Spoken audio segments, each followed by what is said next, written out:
Hey everybody, it's Greg Miller from the IGN PlayStation team, here to talk to you about Spider-Man 3 for the Xbox 360 and the PlayStation 3. Spider-Man 3 is obviously the kindred spirit of Spider-Man 2.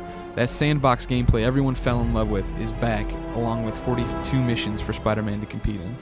The game is loosely based on the movie, and I mean very loosely based. You'll see some of the same villains, Sandman, Venom, but then it also brings in some comic book lore, stuff like the Kingpin, Kraven, and then some original content about these gangs that are roughing up New York City. And of course it all falls to the shoulders of Peter Parker to save the day. So the one thing everybody loved about Spider-Man 2 was web-slinging and the random crimes. Yeah, they got repetitive, but at least they were there. It seemed like we were making progress in this sandbox superhero world. And the good news is that those side missions are still there, and they're still somewhat fun to do, and they're not nearly as repetitive as they were in 2, but it just doesn't flow the way it should. Obviously, jumping to next-generation systems, Spider-Man 3 looks really good at first glance. His web-slinging is very fluid, the buildings look nice and realistic, and just overall, you get that initial feeling of, wow, this looks really, really good. But just like with Spider-Man's black suit, as time goes on, something sinister is amiss. First thing you'll notice when the screen gets filled with stuff, whether it be buildings, enemies, pedestrians, frame rate gets really, really choppy, and it'll immediately throw you off from that fluid experience you initially had. Combat is the most basic of button mashing. You jump into the air above a group of enemies, start alternating between two buttons, and lay waste to everybody. There's no thought needed in it, and there's a lot of it to do. Making it worse, seeing as how there's 42 missions, is that the bosses are terrible.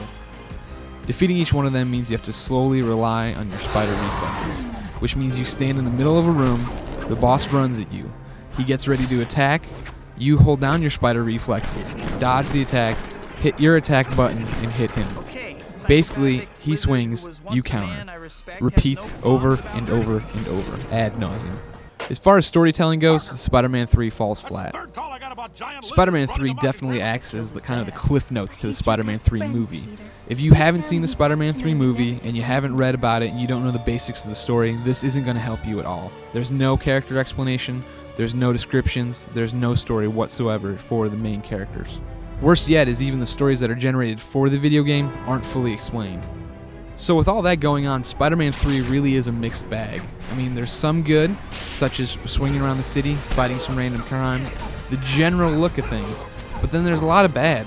Boring missions, bad bosses, terrible frame rate, not great graphics. So I mean, we're really calling it around the office an adequate Spider-Man game. It's passable. It's barely what you'd want out of a Spider-Man title. So for you diehard fans, I know you've already pre-ordered it like myself and you're going out to buy it. More power to you, but be prepared that it is just Spider-Man 2 with a new paint job. The combat consists of button mashing, the bosses are repetitive and frustrating, and web slinging is fun. For PlayStation 3 owners, there is a collector's edition. It's $10 extra and gives you 6-axis controls of the new Goblin, but it's really not worth it. The only thing you're allowed to do with Harry is compete in races, and then go out and take care of the random crimes around the city. But you'll have to suffer through the indignity of cops calling you Spider-Man. So in a nutshell, Spider-Man 3 is Spider-Man 2 with a new paint job.